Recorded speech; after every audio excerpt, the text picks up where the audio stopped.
सरस्वतीं देवीं शुद्धां गुण्यां करोम्यहं पाणिनीयप्रवेशाय लघुसिद्धान्तकौमुदीम्।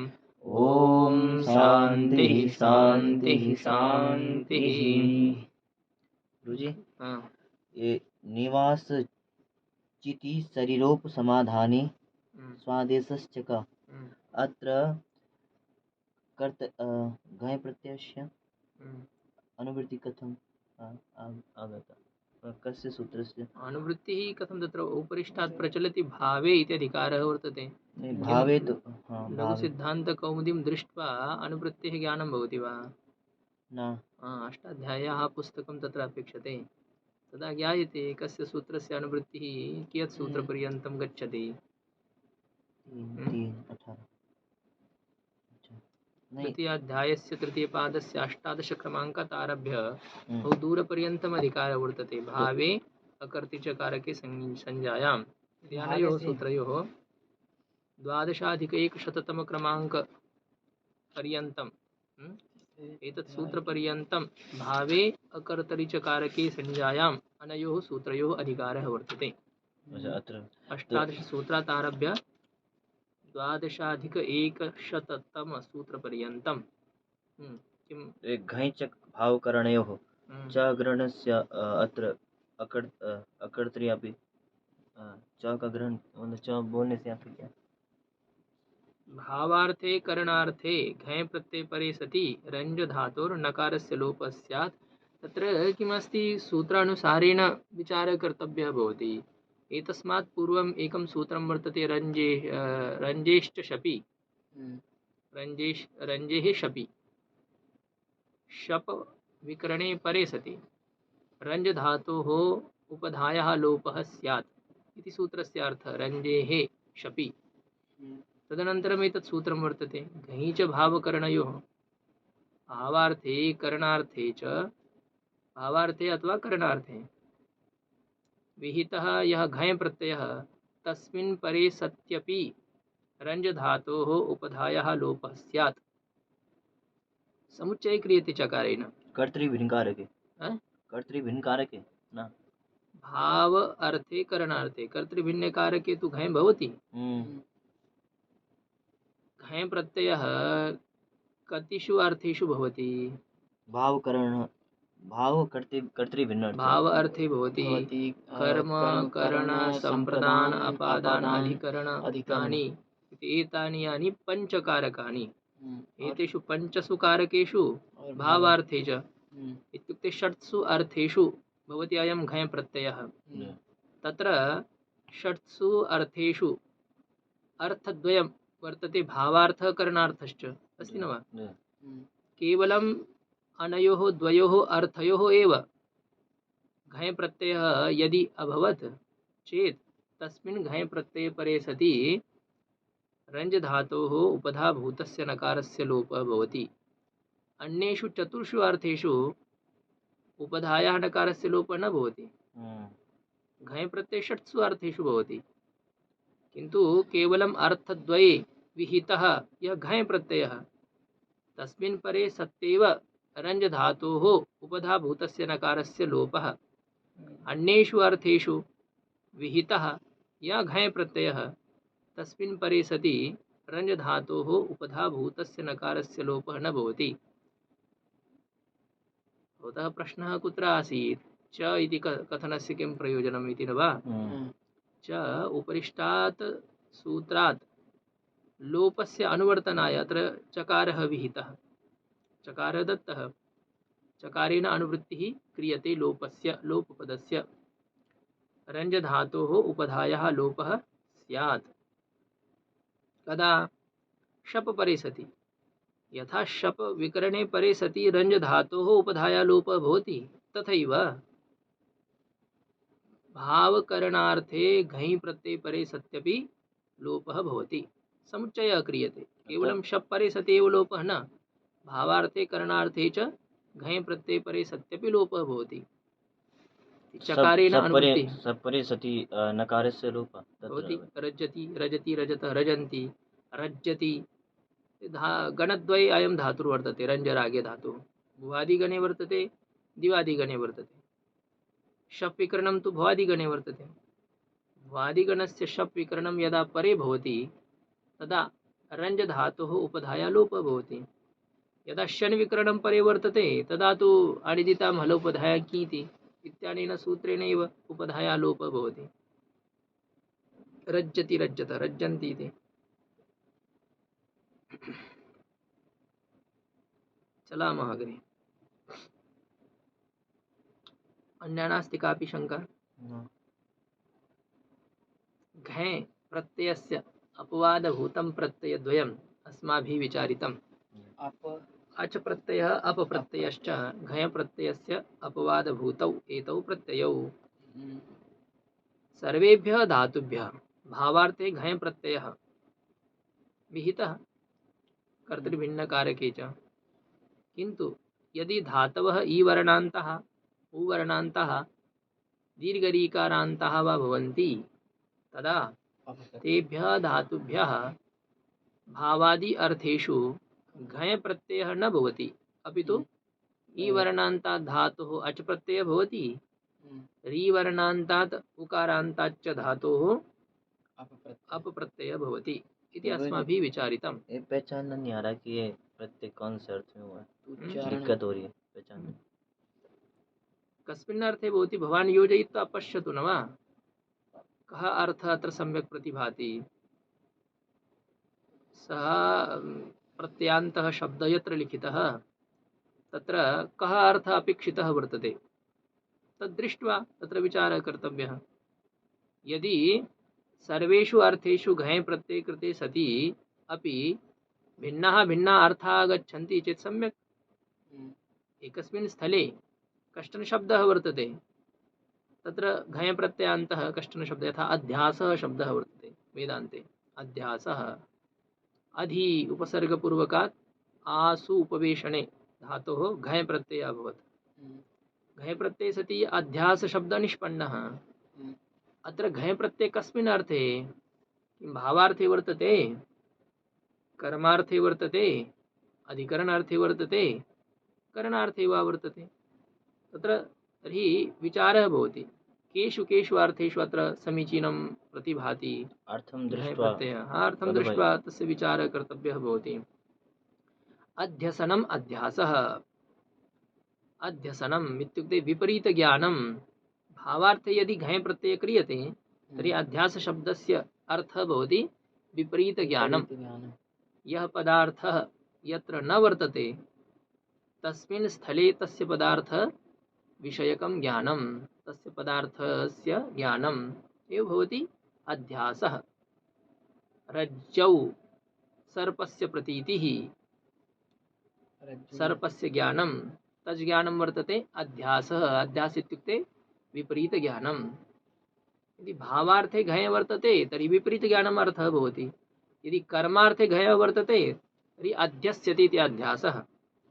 इत्युक्ते अध्यासस्य यः विषयः वर्तते, भ्रान्तिज्ञानस्य यः विषयः वर्तते। भ्रमज्ञानस्य विषयः कः अस्ति? भ्रमज्ञानस्य विषये रज्जुः नास्ति। भ्रमज्ञानस्य विषये वर्तते सर्पः। किं विषयकं भ्रमज्ञानं? सर्पविषयकम्। अयं सर्पः, अस्य ज्ञानस्य विषयः कः वर्तते? सर्पः विषयः वर्तते। सर्पत्वं भवति तत्र। सर्पत्वं तु तत्र नास्ति। सर्पः वर्तते रज्ज्वाः अभाववती, सर्पस्य अभाववती रज्जौ सर्पत्वप्रकारकं ज्ञानं तत्र भवति। रज्जौ सर्पत्वम् अस्ति, रज्जु नास्ति, ततोपि तत्र सर्पत्वप्रकारकं यज् ज्ञानं तज्ज्ञानं भ्रान्तिज्ञानं भ्रमज्ञानं। तस्य सर्पविषयकज्ञानस्य विषयः कः? सर्पः। सर्पज्ञानस्य विषयः सर्पः। ये अध्यास शब्दे यदि कर्मार्थे घञ् प्रत्ययः क्रियते तदा तत्र अध्यास शब्दस्य अर्थः भवति भ्रान्तिज्ञानस्य विषयभूतः सर्पादिः, सः अर्थः भवति। तथा च यदि अध्यास शब्दः अधिकरणे व्युत्पाद्यते तदा अध्यस्यते अस्मिन् इति अध्यासः। अध्यासस्य आश्रयः वर्तते। यत्र भ्रान्तिज्ञानं भवति जी। सः एव अध्यासः इति उक्ते सति रज्जुः अपि तत्र अध्यासशब्देन उच्यते, वक्तुं शक्यते। अध्यस्यते अनेन, येन कारणेन अध्यासः भवति, सः यदि अध्यासः यदि भवेत् करणार्थे घञ् प्रत्ययः, तदा अध्यासस्य हेतुः यः वर्तते अज्ञानं, जी। स एव अध्यासशब्देन वक्तुं शक्यते इति। अनेन प्रकारेण यः प्रत्ययान्तः शब्दः यत्र कुत्र आगच्छति तत्र भवन्तः विचारयतु, कस्मिन् अर्थे प्रत्यये कृते सति अत्र समीचीनः बोधः भवति, तदा तस्मिन् अर्थे सः प्रत्ययः बोद्धव्यः, ज्ञातव्यः। तथा च यत्र यत्र प्रयोगः वर्तते तत्र तत्र तथैव विचारः भवत्येव, अस्मिन् अर्थे अयं प्रत्ययः अस्ति इति। भवन्तः न किमपि दृष्टवन्तः वदन्ति न, ज्ञानं न भवति प्रत्ययः कस्मिन् अर्थे कुत्र भवति इति। कुत्र भवान् दृष्टवान्? अत्र अहं दृष्टवान्, अहं न ज्ञातुं शक्नोमि अयं प्रत्ययः अस्मिन् अर्थे अस्ति इति। कुत्र भवान् दृष्टवान्? गीतायां। गीतायां दृष्टवान्। कुत्र वदतु, एकं श्लोकं वदतु यत्र घञ् प्रत्ययः जातः अस्ति, स कस्मिन् अर्थे इति भवान् ज्ञातुं न शक्नोति।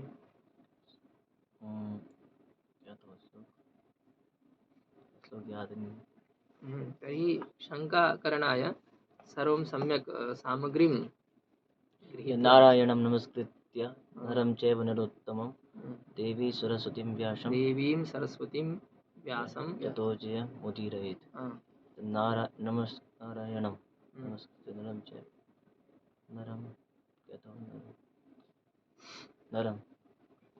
नरं किं तत्र नृ शब्दः वर्तते, तत्र किं घञ् प्रत्ययः अस्ति वा? न नरौ नरः नरं वा नर इति आदन्तं प्रातिपदिकं। तत्र व्युत्पत्तिः तस्य द्रष्टव्या भवति। कः नृ इत्यत्र यः धातुः, यस्मात् धातुः यः प्रत्ययः, स तु भिन्नः विषयः न भवति न वा? सर्वेषां शब्दानां व्युत्पत्तिः एव द्रष्टव्या, तर्हि तत्र तत्र कोशः द्रष्टव्यः भवद्भिः। तथैव न ज्ञानं भवति, सर्वेषां ज्ञानं न भवति, दर्शनेन विना ज्ञानं कथं? कस्मिन्नपि शब्दे कः प्रत्ययः, कस्मिन् अर्थे प्रत्ययः इति बोधाय परिश्रमः कर्तव्यः भवति। केवलं घञ् प्रत्ययस्य विषये ईषद् ज्ञानेन सर्वं बुध्यते वा? सर्वं ज्ञातं न भवति, परिश्रमः अपेक्षते।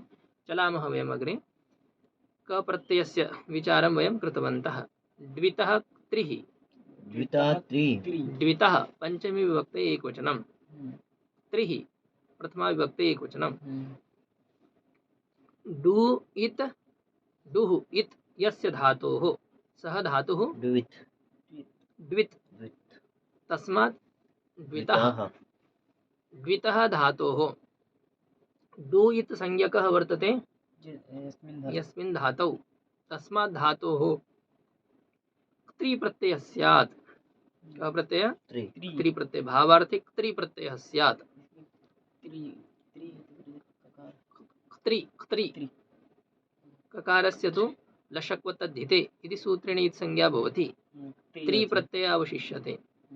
यथा डुक्रीकरणे धातुर्वर्तते, डुपचष्पाके डुक्रीकरणे डुलभश् प्राप्तौ वर्तन्ते धातवः दुदाय दाने। डुक्रीकरणे इत्यस्मात् धातुः क्ति प्रत्यये कृते सति क्री धातुर्वर्तते। क धातुः? क्री। अग्रे प्रत्यय वर्तते त्रि, क्री त्रि, कृत्रि इति स्थितिः। तदनन्तरं त्रि प्रत्ययान्तात् मप प्रत्ययः स्यात् निष्पन्ने अर्थे। यदि उत्पन्नभवनं सिद्धभवनम् अयम् अर्थः यदि वर्तते, अपेक्षितः अस्ति चेत् त्रि प्रत्ययान्तात् मप प्रत्ययः नित्यं स्यात् इति सूत्रेण विधीयते। त्रि प्रत्ययान्तात् कः प्रत्ययः भवति? मप इत्युक्ते भवति कृत्रिमं, कृत्रिमं करणेन निष्पन्नं कृत्रिमं। यत् नैसर्गिकम् एकं वस्तु वर्तते नैसर्गिकं, द्वितीयं वस्तु वर्तते कृत्रिमम्, अन्यत् केनचित् प्रकारेण निर्मितः वर्तते। यथा वयं जङ्गमवाणी यद्यपि वर्तते कृत्रिमा एव, किन्तु ततोपि जङ्गमवाण्या सह ऊर्जापूरकम् आगच्छति, ऊर्जापूरकम् इत्युक्ते किं तस्य नाम, चार्जर्। यद् जङ्गमवाण्याः तत्र यन्त्रागारः वर्तते, तस्मात् यद् आगच्छति ऊर्जापूरकं तद् भिन्नं वर्तते। पुनः भवन्तः तद् यत्र कुत्रचित् गच्छति, अन्यत् क्रीणाति, किन्तु तद् यद् पूर्वमासीत् तादृशं कार्यं करोति वा? यत् किं वयं वदामः एतत् कम्पनी का है इति वयं वदामः इति तत् यद् तथैव क्रीणीमः वयं हट्टे गत्वा 100 रूप्यकाणां 200 रूप्यकाणां वा यदि अस्माभिः क्रियते तदा तद् ऊर्जापूरकं जङ्गमवाण्या सह आगतं यद् ऊर्जापूरकं तद्वत् कार्यं करोति। कृत्रिमं निर्मितं तथैव सामान्यतः तस्मिन् तत् सामर्थ्यं न वर्तते यत् किम् असली नकली इति भवति न पदार्थेषु भेदः। तर्हि यत्र पदार्थेषु किं वर्तते,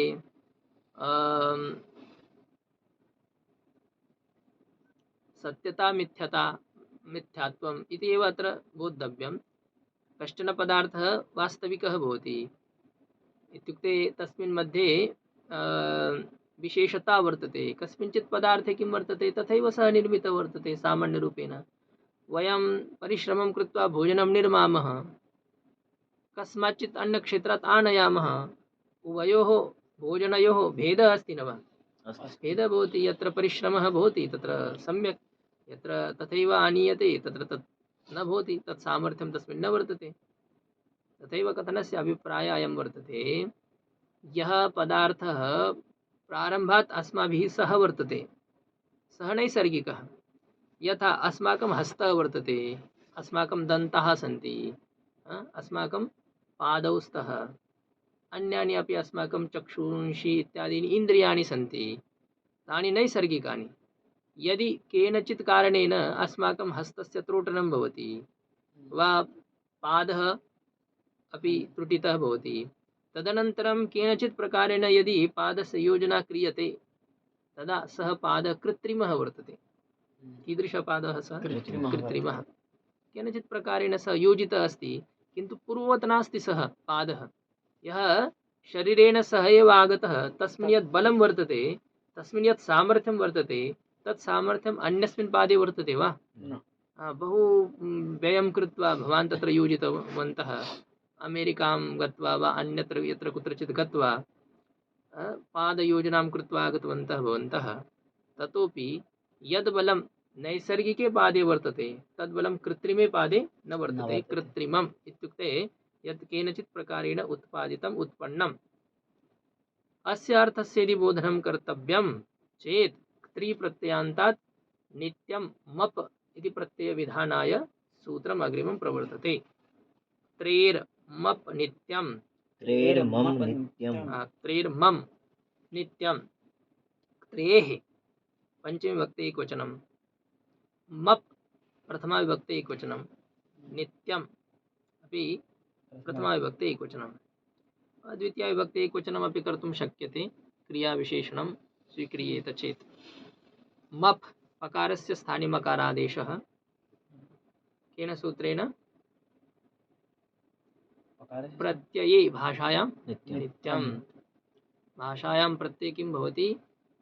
नित्यम् अनुनासिक आदेशः भवति। यरोनुनासिके अनुनासिको वा, तत्र प्रत्यये परे सति भवति न, चिन्मयम्। अत्र प्रत्ययस्तु परे नास्ति, अत्र यरोनुनासिके नुनासिको वा इति सूत्रेण एव पकारस्य स्थाने मकारादेशः, न तु प्रत्यये भाषायां नित्यम् इति सूत्रेण। तत् प्रत्ययः परे नास्ति, नित्यम् इत्यस्य नकारः परे वर्तते। सूत्रस्य अर्थः कः वर्तते? त्रिप्रत्ययान्तात् मप् निर्वृत्ते अर्थे। त्रिप्रत्ययान्तात् शब्दात् कः प्रत्ययः स्यात्? मप् प्रत्ययः स्यात्। कस्मिन् अर्थे? निर्वृत्ते अर्थे। निर्वृत्तम् इत्युक्ते भवति निष्पन्नम्, उत्पन्नं, सिद्धम्। अस्मिन् अर्थे अस्य अर्थस्य यदि बोधनं कर्तव्यं चेत् त्रिप्रत्ययान्तात् मप् प्रत्ययः नित्यं स्यात्। मप प्रत्ययेन विना त्रिप्रत्ययान्तस्य प्रयोगः न भवति इति अनेन बोद्धव्यम्। ज्ञातं? यथा पाकेन निर्वृत्तं, पाकेन निर्वृत्तं पचनक्रियया यत् निष्पन्नं तद् भवति पक्त्रिमम्। पक्त्रिमम् वयं पाकं कृतवन्तः। पाकम् इत्युक्ते किं भवति? पाचनं। अनिलचुल्यां स्थालिं स्थापयित्वा तस्मिन् जलादिकं प्रक्षिप्य उष्णीकृत्य ओदनस्य वयं पाकं कुर्मः, ओदनस्य पाचनं कुर्मः। तेन यत् सिद्धं भवति तद् भवति पक्त्रिमम्। बहु सम्यक् कृशरः अस्माभिः निर्मिता खिचडी। तदा सः कृशरः कथं निर्मितं? पाकेन निष्पन्नम् अस्माभिः। पाकेन निष्पन्नं पक्त्रिमम्। पाकेन निष्पन्नम् अयं निर्वृत्तम् इदं विग्रहवाक्यं वर्तते। पाकेन निर्वृत्तम्। अलौकिकविग्रहवाक्यं कीदृशं वर्तते? अत्र पच धातुः क्त्री प्रत्ययः। पच क्त्री, तदनन्तरं भवति पत्री, तस्मात् त्रि प्रत्ययान्तात् पुनः मप भवति। त्रिर्मप नित्यम् इति सूत्रेण मप प्रत्यये कृते सति भवति पक्त्रिमा। पक्त्रिमा नपुंसकस्य एकवचने पक्त्रिमम् इति रूपं सिद्धं भवति। भावार्थे पाकेन निष्पन्नं पक्त्रिमम् इति। कृत्रिमं करणेन निष्पन्नं कृत्रिमम्। दुदाय दाने, दाने धातोः दा धातोः यदि क्त्री प्रत्ययं वयं योजयामः तदा भवति दात्रिमम्। दानेन यद् निष्पन्नं पुण्यविशेषः, पुण्यं वान्यत् यत् किमपि सुखं तद् भवति दात्रिमम्। दानेन तद् उत्पन्नमस्ति। अस्मत् समीपं यत् किमपि वर्तते तद् वयम् अन्येभ्यः दत्तवन्तः, तेन यत् पुण्यं निष्पन्नं तत् पुण्यं वर्तते दात्रिमम्। दुधाय धारणपोषणयोः तत्र धारणेन यत् निष्पन्नं धात्रिमम् इति भवति अत्र प्रत्ययः। अभवत्? अग्रे चलामः। टिपितोऽथुच्। टिपितो टिपितः पञ्चमी विभक्ते एकवचनम्। अथुच्, अथुच् प्रथमा विभक्तेः एकवचनम्। ये ट्वित् धातवः वर्तन्ते। टु इत् यस्मिन् धातौ सः धातुः ट्वित्, सः धातुः ट्वित्, तस्मात् ट्वितः। ट्वितः ट्वितः धातोः टु इत् वर्तते यस्मिन् धातौ यस्य धातोः सः धातुः ट्वित्। ट्वित् इत् तान्तः वर्तते, तस्मात् ट्वितः। ट्वितः धातोः कः प्रत्ययः स्यात्? अथुच् प्रत्ययः। यथा उदाहरणं टु वेप्री कम्पनी धातुर्वर्तते। अत्र टु इत्यस्य वित् संज्ञा भवति आदिर् टुडवः सूत्रेण। टु इत्यस्य समुदायस्य इत् संज्ञा, तेन अयं धातुः ट्वित् वर्तते। वेप् धातुः ट्वित् वर्तते। अन्तिमस्य ऋकारस्यापि संज्ञा भवति उपदेशे जनुनासिक इति सूत्रेण वेप् धातुर्वर्तते। अथुच् प्रत्ययस्य अथु अवशिष्यते। अथुच् प्रत्ययस्य अथु इति अवशिष्यते। वेप् अथु, वेपथु प्रथमायाः एकवचने भवति वेपथु।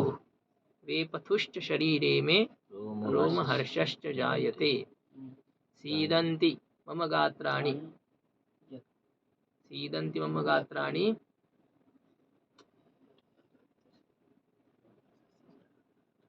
सीदन्ति मम गात्राणि मुखं च परिशुष्यति। वेपथुश्च शरीरे मे रोमहर्षश्च जायते।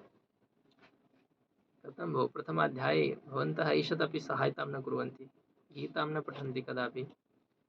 ब्राह्मणाः कीदृशाः भवन्तः। वेपथुः, वेपथुः इत्युक्ते कम्पनं। वेपथुश्च शरीरे मे, मे शरीरे वेपथुः, मे शरीरे कम्पनं भवति। अर्जुनः वदति मम गात्राणि सीदन्ति, शिथिलानि भवन्ति, मुखं च परिशुष्यति, मम मुखं शुष्कं भवत् अस्ति। मुखं शुष्यति वारं वारं, दुःखेन वेदनया शोकेन वेपथुश्च शरीरे मेरे मम शरीरे कम्पनं भवदस्ति भवति अत्यन्त भयेन शोकेन केनचित् अपि विकारेण यदि आधिक्यं भवति चेत् शरीरे कम्पनं भवति मम शरीरे कम्पनं भवति रोमहर्षश्च जायते रोमहर्षः इत्युक्ते किं भवति मम शरीरे यानि रोमाणि वर्तन्ते तानि सर्वाणि उत्थितानि सन्ति रोमहर्षः तत्र रोमाञ्चः भवति रोमाञ्चः दुःखातिरेके अपि भवति सुखातिरेके अपि भवति अष्टसात्विकभावे वर्तते रोमाञ्च भवनं रोमटे खड़े हो जाना वेपथुः अभवत् वेपथुः तदनन्तरं नन्दथुः नन्दथुश्च शरीरे मे मम शरीरे आनन्दः भवन् अस्ति इति आनन्दः भवत् अस्ति भवन् अस्ति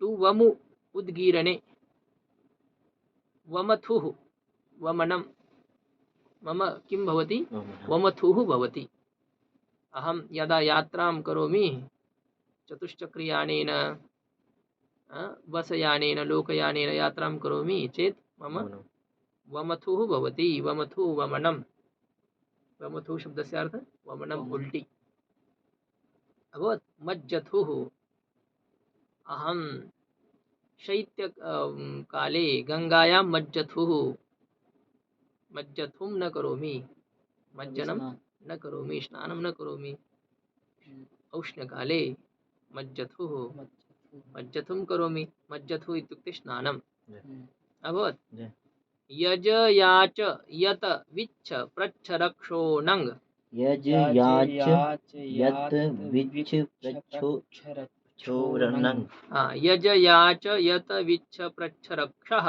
पंचमी विभक्तेः एकवचनं नङ् इति प्रथमा विभक्तेः एकवचनं यजश्च याचश्च यतश्च विच्छश्च प्रच्छश्च रक्षश्च एतेषां समाहारः यज याच यत विच्छ प्रच्छ रक्ष तस्मात् रक्षः सर्वेषु धातुषु आकारः उच्चारणाय योजितः वर्तते एतेभ्यः धातुभ्यः यज याच यत विच्छ प्रच्छ रक्ष षट् धातवः एतेभ्यः षड्भ्यः धातुभ्यः भावार्थे नङ् प्रत्ययः स्यात् इति विधीयते भावार्थे नङ् प्रत्ययः स्यात् यथा प्रथमः धातुर्वर्तते यज यज देवपूजा संगति कर्णदानेषु इति एतस्मात् धातुः नङ् प्रत्यये कृते सति यज नङ् प्रत्ययस्य न अवशिष्यते यज न नङ् इति प्रत्यये ङित् वर्तते ङिति प्रत्यये परे सति यज धातोः वस्तुदृष्ट्या सम्प्रसारणं तु स्यात् ङिति परे सति भवति वा सम्प्रसारणं न भवति न वा वचिस्वपि यजादीनां किति किति परे सति भवति अत्र तु सम्प्रसारणं न भविष्यति नास्ति अत्र सम्प्रसारणस्य तु विषये न वर्तते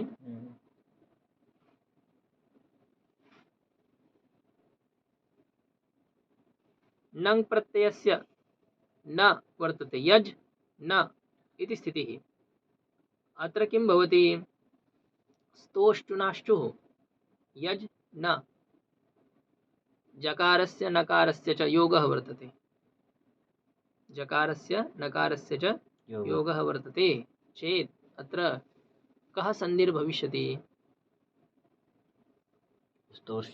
स्तोष्टुनाष्टुः इति सूत्रेण नकारस्य स्थाने कः आदेशः भवति स्तोष्टुनाष्टुः नकारस्य स्थाने यदि च वर्गादेशः कर्तव्यः चेत् ञ भवति यज यज उभयोः मिलित्वा किं भवति यज्ञ जकारस्य ञकारस्य उभयोः मिलित्वा यः वर्णः भवति सः ज्ञ वर्तते यज्ञ सुप्रत्यये कृते सति भवति यज्ञः यद्यपि अत्र किं वर्तते न इति प्रत्ययः अस्ति तस्य स्थाने य इति आदेशः जातः ततोपि तस्मात् पूर्वम् अत्र यरोनुनासिकेनुनासिको वा इति सूत्रेण इति सूत्रस्थवार्तिकेन प्रत्यये भाषायां नित्यं नित्यम् इति वार्तिकेन किं भवेत्? अनुनासिक अनुशासित आदेशः भवेत्। यज धातोः जकारस्य स्थाने अनुनासिक आदेशः भवेत्। प्रत्ययः वर्तते अग्रे जय न इति प्रत्ययः। यदि अनुनासिकादि प्रत्ययः परे वर्तते जय चेत् यरः स्थाने कः आदेशः भवति? अनुनासिक अनुनासिक आदेशः भवति। तर्हि अत्र अनुनासिक आदेशः कथं न अभवत् इति शङ्कायां समाधानं वर्तते। अत्र पदान्ते नास्ति यर्। यज् इत्यत्र यः जकारः वर्तते सः पदान्ते वर्तते वा? यज् पदान्ते नास्ति। चिन्मय तन्मय तत्र किं वर्तते? चित् अस्य पदसंज्ञा वर्तते स्वादिष्व सर्वनाम स्थाने इति सूत्रेण। तत्र यज् इत्यस्य पदसंज्ञा अस्ति। तत्र कठिनः प्रश्नः भवति। सर्वे प्रश्नाः भवतां कृते कठिनः। यज इति प्रातिपदिकं वर्तते, धातुर्वर्तते, पदं वर्तते वा? यज इति धातुः वर्तते। अस्य पदसंज्ञा अस्ति? नास्ति। पदसंज्ञा केन सूत्रेण भवति? सुप्तिगन्तं पदं सुप्तिगन्तं पदम् इति सूत्रेण। यज् इत्यस्य पदसंज्ञा वर्तते? न वर्तते।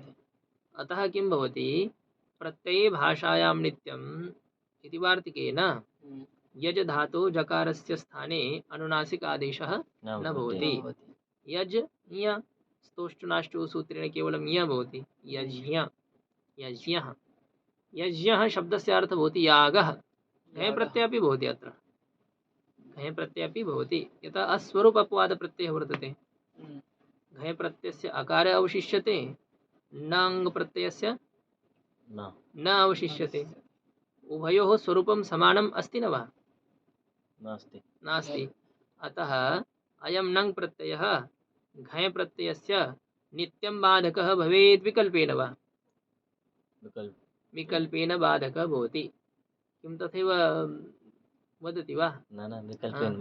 ज्ञात्वा वदति अज्ञात्वा वा इति अपि। अस्वरूपः अपवाद प्रत्ययः। नङ् प्रत्ययः अस्वरूपः अपवाद प्रत्ययः। घञ् प्रत्ययस्य स्वरूप अपवाद प्रत्ययः कः वर्तते? घञ् प्रत्ययस्य स्वरूप अपवाद प्रत्यय अच् प्रत्यय वर्तते, अप प्रत्यय वर्तते। तु घञ् प्रत्ययस्य स्वरूप अपवाद प्रत्यय वर्तते। द्वयं तु अस्वरूप अपवाद प्रत्ययः अस्ति। स्वरूपम् अस्वरूपम् इति ज्ञायते न वा? जो एक समान हो। नङ् प्रत्ययस्य न वर्तते अवशिष्टं, न अवशिष्टः वर्तते। घञ् प्रत्ययस्य अवशिष्टः वर्तते। उभयोः स्वरूपं समानमस्ति वा? नास्ति। अतः नङ् इति प्रत्ययः घञ् प्रत्ययस्य नित्यं बाधकः स्यात् विकल्पेन वा? विकल्पेन बाधकः इत्युक्ते एकस्मिन् पक्षे नङ् प्रत्ययः अपि भविष्यति, एकस्मिन् पक्षे घञ् प्रत्ययः अपि भविष्यति। यज धातोः घञ् प्रत्यये कृते सति किं रूपं? याज्ञ। यज धातु अस्मात् घञ् प्रत्यये कृते सति बहु विचारः कर्तव्यः। अत्र न्यूनातिन्यूनम् होरात्मकः समयः तु अपेक्षितः। सूत्राणां कण्ठस्थीकरणं विहाय परिश्रमः होरात्मकः अपेक्षितः। यागः चजोः कुः घेण्यतोः सूत्रेण कुत्थं भवति? यागः। यजनं यागः। यजनं यज्ञः। याग शब्दस्य यः अर्थः यज्ञः शब्दस्य अपि स एव अर्थः भवति। यजनं पूजनं संगतीकरणम् इत्यर्थः यज्ञ शब्दस्य अभवत्। अग्रे द्वितीयः धातुर्वर्तते याच्। याच् धातोः नङ् प्रत्यये कृते सति याच् नङ्। नङ् प्रत्ययस्य न इति अवशिष्यते। अत्रापि किं भवति? स्तोष्टुनाश्चुः इति सूत्रेण प्रत्ययस्य अवयवभूतः यः नकारः तस्य स्थाने ञ आदेशः भवति। यकारे आदेशे सति ञ प्रत्ययः वर्तते। ञ याच् ञ। ये दीर्घ गुरुजी, याच जो है पहले से दीर्घ है। न धातोः आकारः स तु अस्ति एव। यज तत्र अकारोपधः धातुः, याच् इत्यत्र आकारोपधः धातुः अस्ति अयं। याच् अग्रे ञ। चकारः यकारश्च मिलित्वा ज्ञ न भवति। अतः याच्ञ। याचीय अजाद्यतष्टाप् इति सूत्रेण टाप् प्रत्यये कृते सति भवति याचिया। याच्या याची अयं शब्दः स्त्रीलिङ्गे प्रवृत्तः भवति स्वभावेन एव। तो याचिया याचिया इत्युक्ते याचनम् इति याचिया याचना। याचना याचनाकरणं भिक्षणं भीख मांगना याचना करना याचिया अभवत्। Yeah. याचिया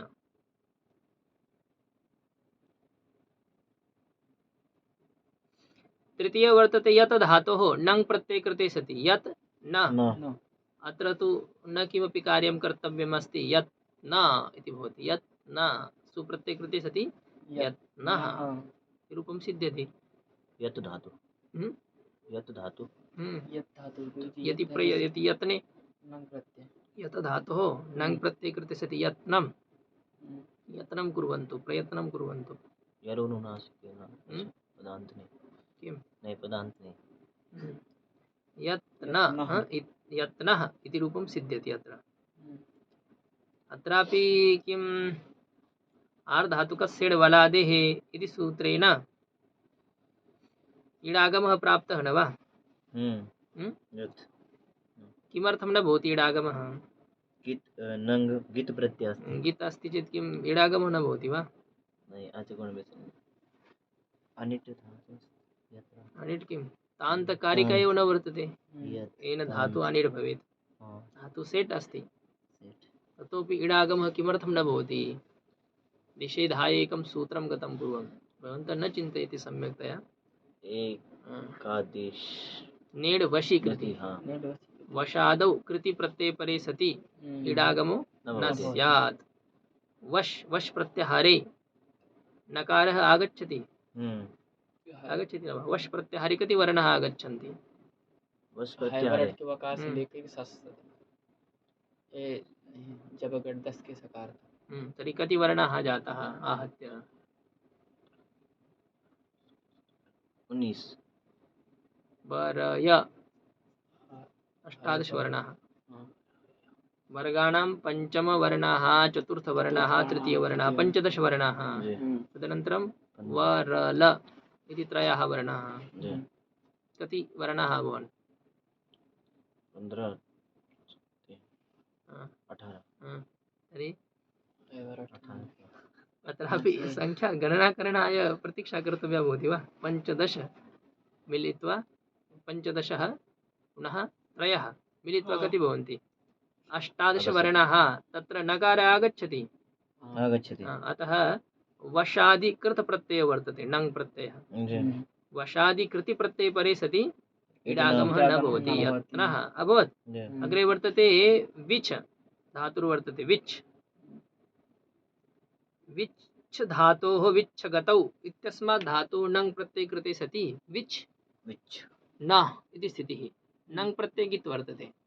जी गितः प्रयोजनं तु अत्र नास्ति तावत् अस्मिन् उदाहरणे। अत्र भवति सतुक्कस्य छस्य स्थाने षकार आदेशविधानाय सूत्रमेकं गतं। किं सूत्रं? सतुकस्य सतुक्कस्य छस्य हाँ। वस्य च क्रमात् ओ श उ इति एतौ आदेशौ स्तः हस्ता अनुनासिके क्वौ जलादौ किङ् किङ् इति च इति। किङ् इति च इति उक्तं तत्र पूर्वं। जी। द्रष्टव्यं भवति चिन्तनं नास्ति। छोः षूडनुनासिके च इति सूत्रेण सम्यक् चिन्तनं कुर्वन्तु। अत्र एकस्य सूत्रस्य सम्यक् चिन्तनं भवेत् तदा लाभः। कृदन्तप्रकरणं बहु महत्त्वपूर्णं प्रकरणं। तत्र अद्य अहमपि दृष्टवान् भैमीव्याख्यायां तुमणन्तस्य 300 उदाहरणानि दत्तवन्तः दैमिकाराः दत्तवन्तः। 300 उदाहरणानि 1,300 उदाहरणानि सर्वेषां प्रत्ययान्तानां बहूनि उदाहरणानि दत्तानि सन्ति। तत्र कानि सूत्राणि मध्ये मध्ये प्रवृत्तानि भवन्ति। कस्य धातोः तुमणन्तं किं रूपं भवति? निष्ठा प्रत्ययान्तं किं रूपं भवति? त्वा प्रत्ययान्तं किं रूपं भवति? ल्यप् प्रत्ययान्तं किं रूपं भवति इत्यस्य विचारः। घञ् प्रत्ययान्तं तस्य धातोः किं रूपं भवति इति विस्तारेण तत्र विचारः वर्तते। द्रष्टव्यः एकवारं सम्यक् प्रकारेण अस्तु, तत्र विच् धातुः सतुक्कस्य छस्य स्थाने कः आदेशः भवति? शकार केन सूत्रेण? छवो सूडुननुनासिके ओहो, षूडनुनासिके च च इति सूत्रेण तुका सहितस्य छकारस्य स्थाने शकार आदेशे सति विश् अग्रे वर्तते न विश् न न विष्ण इत्येव। विष्ण। अत्र अन्यत् कार्यं तु नास्ति, यद्यपि वर्तते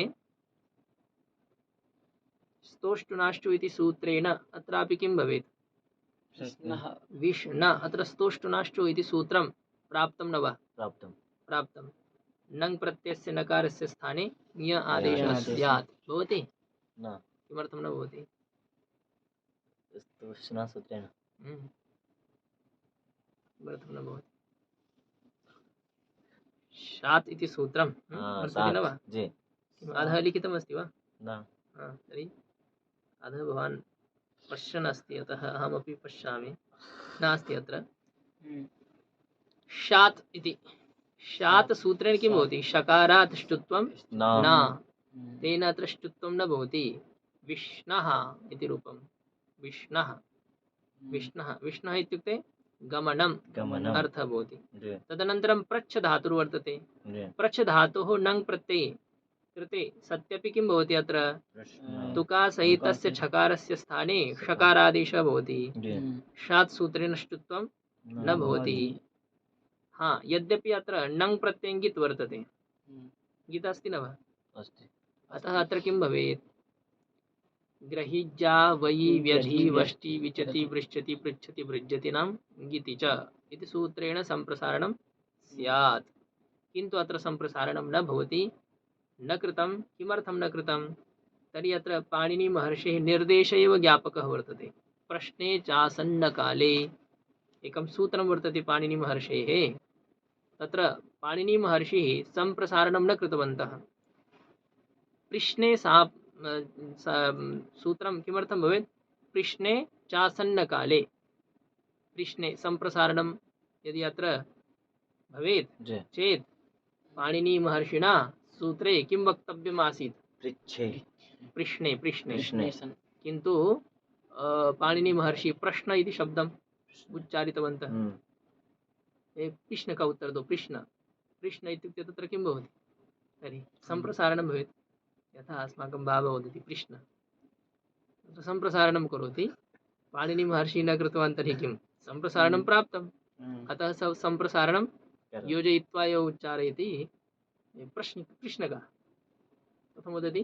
कृष्ण। हाँ, अत्र सम्प्रसारणं न अभवत्। पाणिनिमहर्षेः निर्देशः वर्तते, तेन अभवत्। प्रश्नः प्रश्नः इत्युक्ते जिज्ञासा वर्तते, शङ्का, तस्य तस्य नाम वर्तते प्रश्नः अभवत्। जी अग्रे रक्ष धातुर्वर्तते। रक्ष धातोः नङ् प्रत्यये कृते सति रक्षणं रक्ष अग्रे नङ्, जी अत्र रसाभ्यां नोणः समानपदे इति सूत्रेण नङ् प्रत्ययस्य नकारस्य स्थाने णत्वं भवति। किं निमित्तं वर्तते अत्र? णत्वस्य किं निमित्तमस्ति? रकार रकार सकार सकार सकार कुत्र वर्तते शकारः? कष रक्ष रक्ष, तत्र ककारानन्तरः यः वर्णः वर्तते मूर्धन्यषकारः, तस्य निमित्तस्य तन्निमित्तम् आश्रित्य भवति नङ् प्रत्ययस्य नकारस्य स्थाने अणत्वं। केन सूत्रेण? रसाभ्यां नोणः इति सूत्रेण। रक्षणः रक्षणः शब्दस्य कः अर्थः? रक्षणं रक्षः रक्षणः रक्षणं रक्षः इति। रक्षणं रक्षः। प्रच्छ धातोः घञ् प्रत्यये कृते सति किं रूपं भवेत्?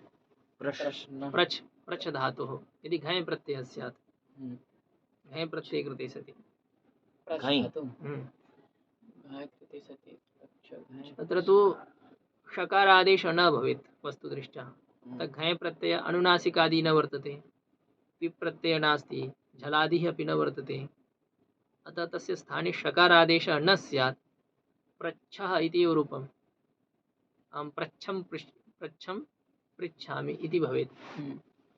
किन्तु केचन शब्दाः संस्कृतसाहित्ये उपलब्धाः न भवन्ति चेत् तेषां प्रयोगः न क्रियते।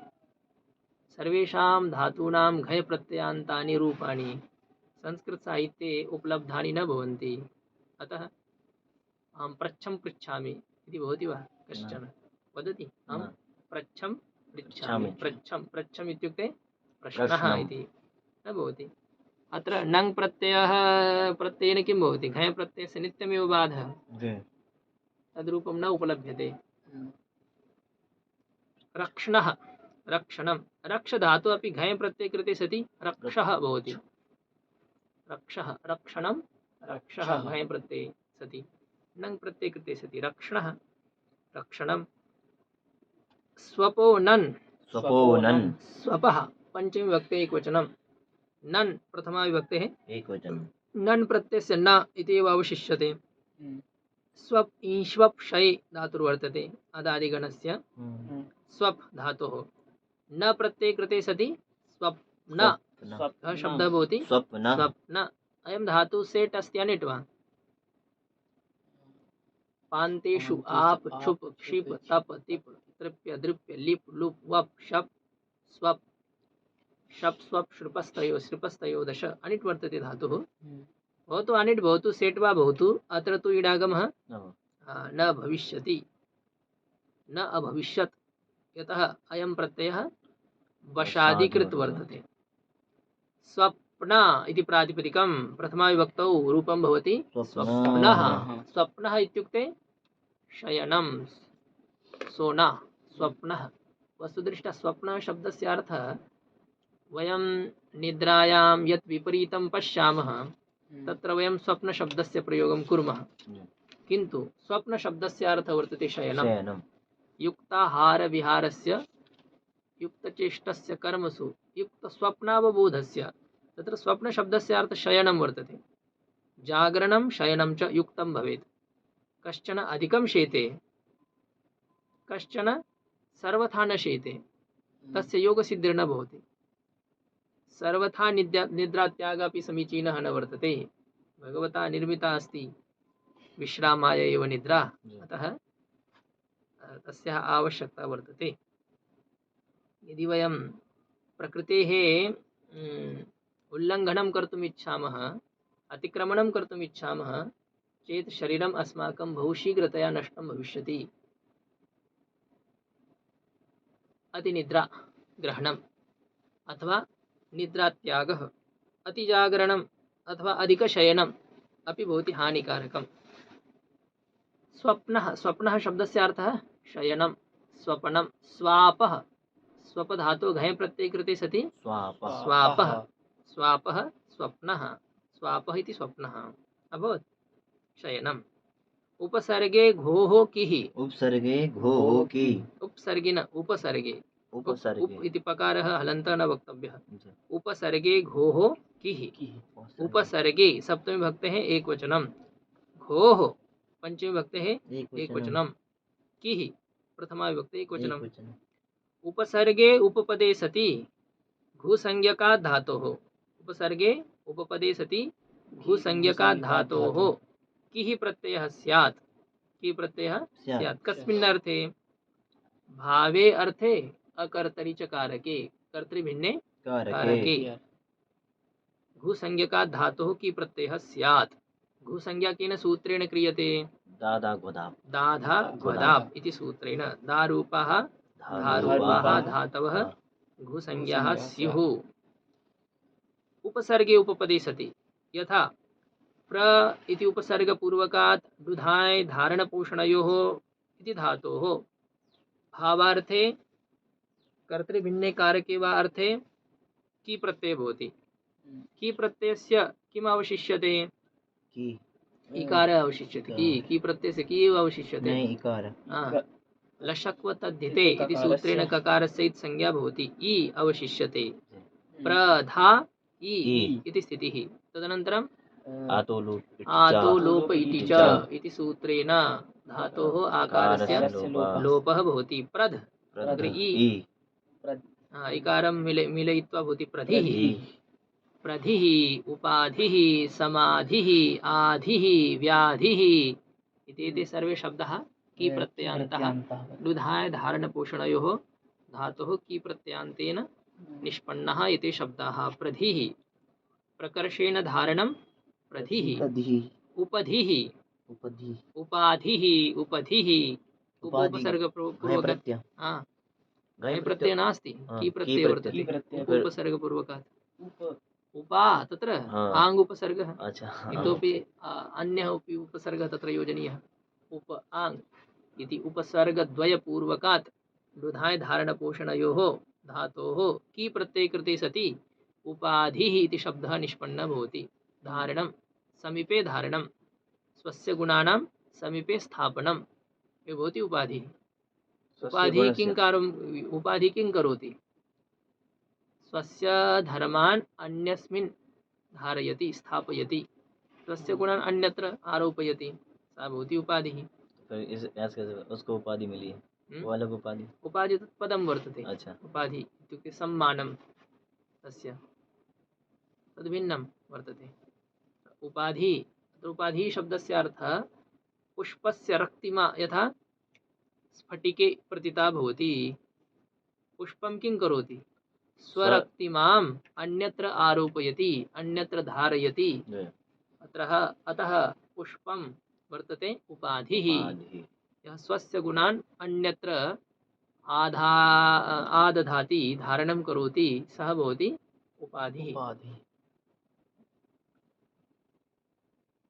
उपधिः उपाधिः तथैव अन्ये अपि अन्तर्धिः अन्तर्धानम् अन्तर्धिः अन्तर्शब्दस्य किं भवति उपसर्गसंज्ञा भवति जी यदि की प्रत्ययः कर्तव्यः चेत् अन्तरं वैदिको अन्तर्शब्दस्यापि भूसंज्ञा भवति दुरः षत्वणत्वयोः प्रतिषेधो वक्तव्यः अन्तर्शब्दस्य तत्र वादिप्रकरणे अस्य विचारः वर्तते अन्तर्शब्दस्यापि उपसर्गसंज्ञा भवति यदा की प्रत्ययः कर्तव्यः चेत् तत्र उक्तमस्ति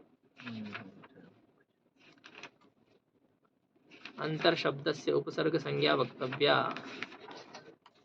किम् अभिषेक महोदय स्मर्यते वा अभी अन्तरस्याङ् हाँ। अन्तरुपसर्ग की विधिगणत्वेषु उपसर्गत्वं वाच्यम् अन्तः शब्दस्य आङ् की विधिणत्वेषु उपसर्गत्वं वाच्यम् की विधि यदि कर्तव्यः भवति चेत् अन्तर्शब्दस्य उपसर्गसंज्ञा वक्तव्या इति वार्तिकाराः वदन्ति दुर्शब्दः वर्तते उपसर्गः वर्तते किन्तु यदि षत्वं कर्तव्यं णत्वं वा कर्तव्यं चेत् दुर् इति उपसर्गः न स्वीक्रियते तत्र उपसर्गत्वं न मन्यते दुर् उपसर्गः अस्ति किन्तु उपसर्गत्वं न स्वीकर्तव्यं यदि षत्वं कर्तव्यं णत्वं कर्तव्यं चेत् दुः स्थितिः दुर्भवानि तत्र दुर् इति उपसर्गः न स्वीक्रियते केवलं प्रादिः वर्तते उपसर्गत्वं तत्र न मन्यते यदि एतत् कार्यं कर्तव्यं चेत् तथा च अन्तर्शब्द उपसर्गः नास्ति किन्तु यदि की प्रत्ययः कर्तव्यः भवति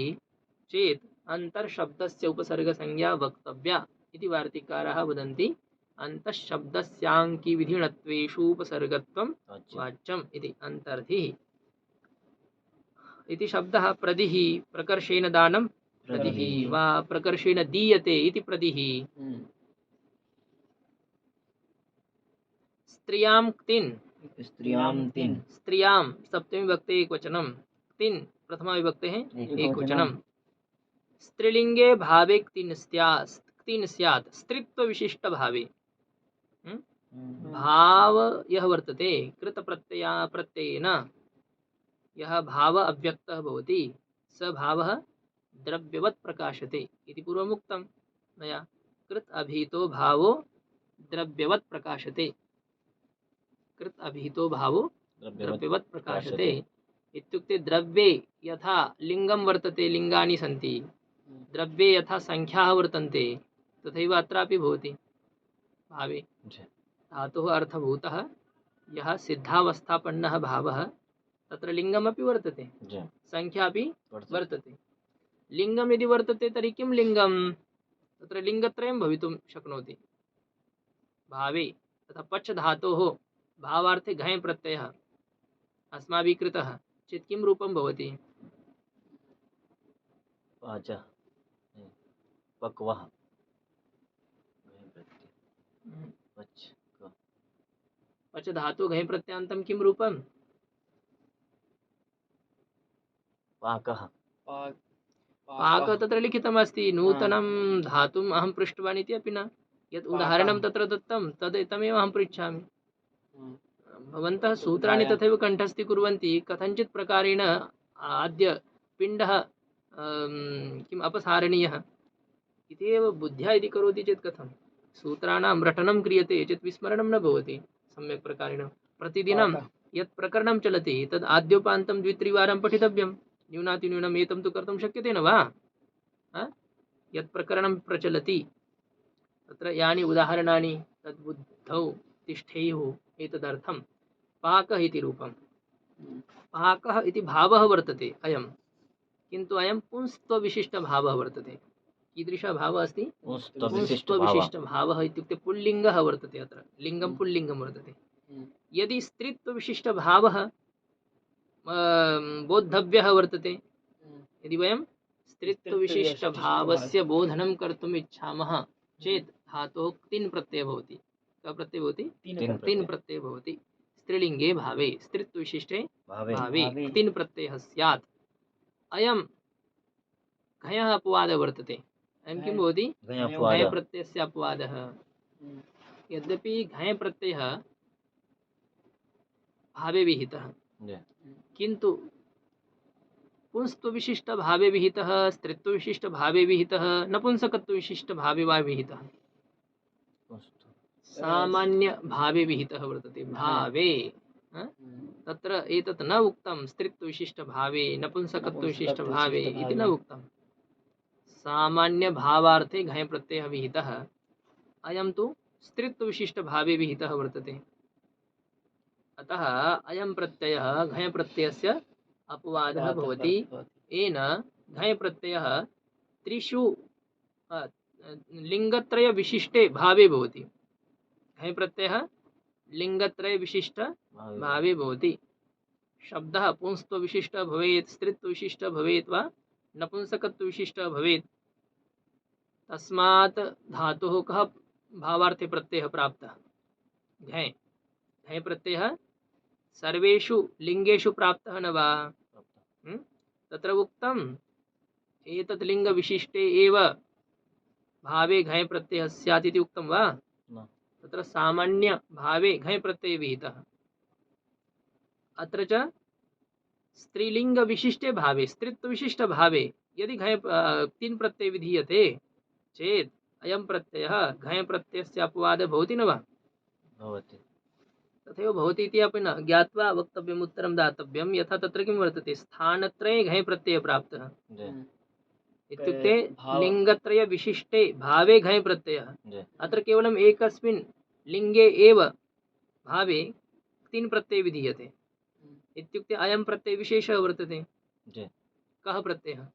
तिन् प्रत्ययः केवलं स्त्रीत्वविशिष्टभावे एव भवति। सः केनापि लिङ्गेन विशिष्टभावे भवति। सः प्रत्ययः सः सामान्यः, अयं विशेषः। अतः अयं घञ् प्रत्ययस्य अपवादः इति उच्यते। घञोपवादः, घञ् प्रत्ययस्य अपवादः भवति। यद्यपि सर्वत्र अपवादः न दृश्यते, यतः भक्तिः भागः। भज धातोः तिन् प्रत्यये कृते सति भक्तिः शब्दः भवति। घञ् प्रत्यये कृते सति भागः शब्दः भवति। ल्युट् प्रत्यये कृते सति भजनं शब्दः भवति। स्त्रीत्वविशिष्टे भावे अयं भवति, पुंस्त्वविशिष्टे भावे सः भवति। केवलम् अपवादः एतदर्थं मन्तव्यः, घञ् प्रत्ययः लिङ्गत्रय विशिष्टे भावे विहितः। घञ् प्रत्ययः लिङ्गत्रय विशिष्ट सामान्य भावे विहितः, किन्तु स्त्रीत्वविशिष्ट भावे तिन् प्रत्ययस्य विधानेन किं भवति?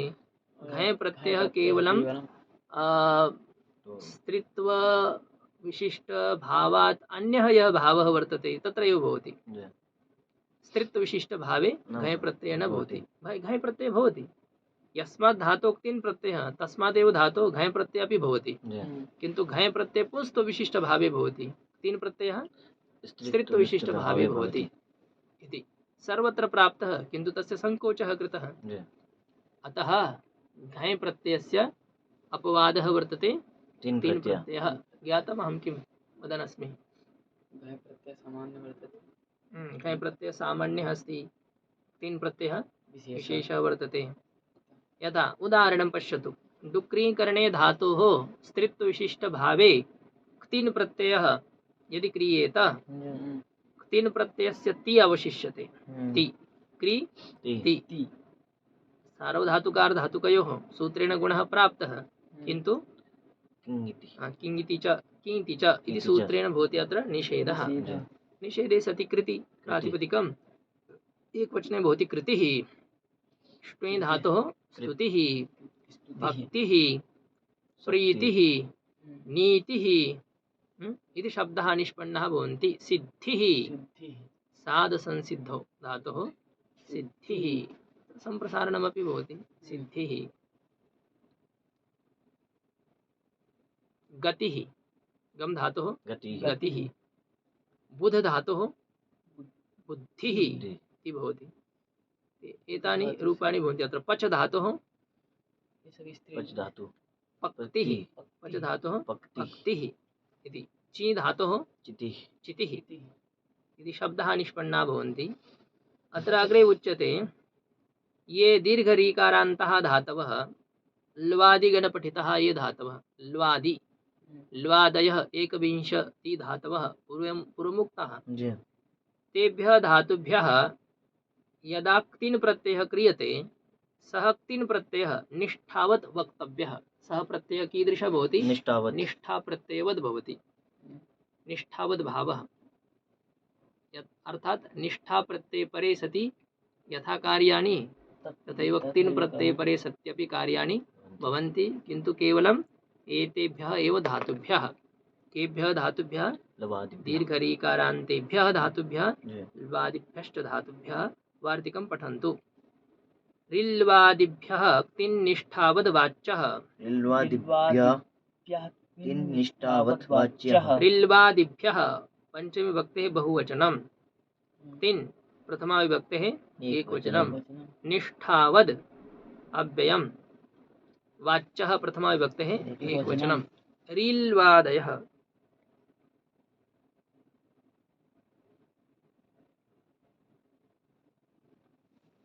रिश्च लूच रिलू रेलु रिल्वौ इति रिल्वौ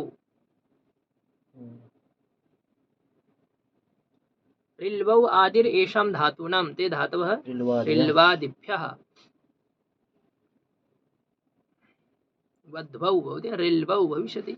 रिल्वौ आदिर् येषां ते रिल्वादयः तेभ्यः। दीर्घरीकारान्ताः ये धातवः तथा च ल्वादि गणपठिताः ये धातवः तेभ्यः धातुभ्यः विहितः यः निष्ठा प्रत्ययः, यः क्तिन् प्रत्ययः, सः क्तिन् प्रत्ययः निष्ठावद् वक्तव्यः। निष्ठा प्रत्यये यथा कार्याणि तथैव कार्याणि अत्रापि भवेयुः। अतिदेशवार्तिकं वर्तते, अतिदेशः क्रियते वद्घटितत्वम् अतिदेशत्वं। तेन किं भवति? तेन नत्वं। यथा क्री धातुर्वर्तते, क्री विक्षेपे धातुः, क्री विक्षेपे अस्मात् धातोः क्तिन् प्रत्यये कृते सति स्त्रियां क्तिन् इति सूत्रेण क्तिन् प्रत्यये कृते किं भवति? क्री अग्रे वर्तते ति, क्री ति। अत्र यद्यपि रीतै धातोः इति सूत्रेण तत् सूत्रं तु प्रवर्तते एव, क्री अग्रे ति। रीतै धातोः सूत्रेण किं भवति? रीकारस्य स्थाने इकारादेशः भवति। उरन् रपरः सूत्रेण इर् भवति, किर् किर् अग्रे वर्तते ति, किर् ति। तदनन्तरं रेफान्तस्य धातोः उपधायाः इकः दीर्घः स्यात्। हल् परे सति हलि च इति सूत्रं वर्तते न, रेफवान्तस्य धातोरुपधाया इकः दीर्घः हलि इति सूत्रेण किर् इत्यत्र उपधा भूतस्य इकारस्य दीर्घः भवति, कीर् किम् अभवत्? कीर्। अग्रे प्रत्ययः कः अस्ति? ति। अयं ति प्रत्ययः निष्ठावद् भवति। निष्ठा प्रत्ययः यदि रेफात् परे वर्तते तर्हि तत्र किं सूत्रं प्रवर्तते?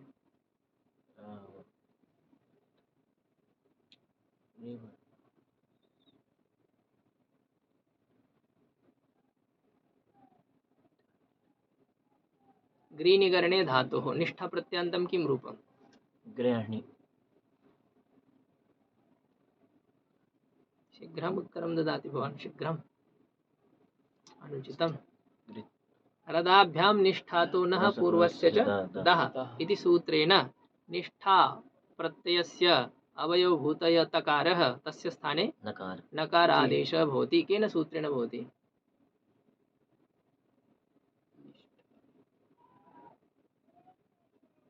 श्री मूर्खानन्द, इदानीम् अहं सूत्रं न उच्चारितवान्। केन सूत्रेण भवति? रदाभ्यां निष्ठातो पूर्वस्य च दः। चदा नहीं रदाभ्यां विस्मृतमस्ति। निष्ठातोः हा। नः पूर्वस्य च दः। रदाभ्यां निष्ठातु पूर्वस्य चदः केवलं श्रुत्वा वदसि, तत्र नास्ति, सम्यक् सूत्रं न उच्चारितवान्। रदाभ्यां निष्ठातो नः पूर्वस्य च दः इति सूत्रेण निष्ठा प्रत्ययस्य तकारस्य स्थाने नकारादेशः भवति। यथा निष्ठा प्रत्ययस्य तकारस्य स्थाने नकारः भवति तथैव अत्रापि भवति।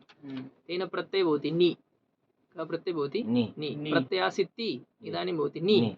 कीर् नि। तदनन्तरं रसाभ्यां नोणः समानपदे इति सूत्रेण णत्वे सति कीर्णिः किं रूपं भवति?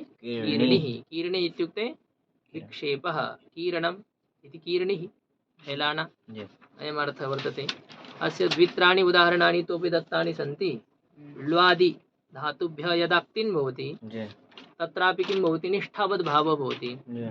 ल्वादिभ्यः निष्ठा प्रत्ययः क्रियते तर्हि तत्र किं रूपं? लु धातोः निष्ठा प्रत्ययान्तं किं रूपं? निष्ठा प्रत्यय। ग्रन्थे ये धातवः आगताः न्यूनातिन्यूनं तेषां तु रूपाणि बुद्धौ भवेत् भवतां। तत्रापि न चिन्तनं कृतवन्तः भवन्तः। ल्वादिभ्यः इति सूत्रेण तत्र निष्ठा प्रत्ययस्य तकारस्य स्थाने नकारः भवति। लूनः। लूनः इति रूपं।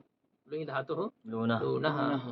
धुञ् धातुः धूनः। धूनिः इति रूपं तत्र भवति। पुञ् धातुः पूनिः इति पूनिः। लूनिः लवणं लूनिः। लुञ् धातोः तिन् प्रत्ययः वर्तते। निष्ठावद् भावेन ति प्रत्ययस्य तकारस्य स्थाने नकारः भवति। केन सूत्रेण? रदाभ्यां निष्ठातो नः पूर्वस्य च दः। अत्र रेफः वर्तते, दकारः अस्ति वा? कस्य स्थाने किम् उत्तरं दातव्यं वा? प्रश्नम् अश्रुत्वा एव। लूनिः इति रूपं वर्तते। लुञ् धातुः क्तिन् प्रत्ययः कृतः न वा? क्तिन् प्रत्ययस्य तकारस्य स्थाने नकारः कथं भवति? केन सूत्रेण?